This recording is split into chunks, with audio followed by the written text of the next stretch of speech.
South Africa just crossed 2 trillion rands in tax revenue for the financial year 2025-2026. But here is the real question. Why should you care? South African Finance Minister Enoch Godongwana has confirmed that a new South African Revenue Service Commissioner will be appointed anytime from this month. This comes after the current commissioner, Edward Kitzwerter, prepares to step down after 7 years of service. And here is his legacy headline. SARS just collected a record 2 trillion rands in revenue for 2025-26 financial period. That's an 8.4 increase from last year.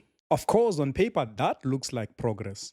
But let us not celebrate too quickly, because that 2 trillion rands mostly comes from salaried workers through pay as you earn, that is payee. The VAT you pay every day and fuel levies. In simple terms, you funded this milestone. But here is the real issue. If revenue is growing this fast, why the cost of living is still too high? Infrastructure still struggling and economic growth still slow.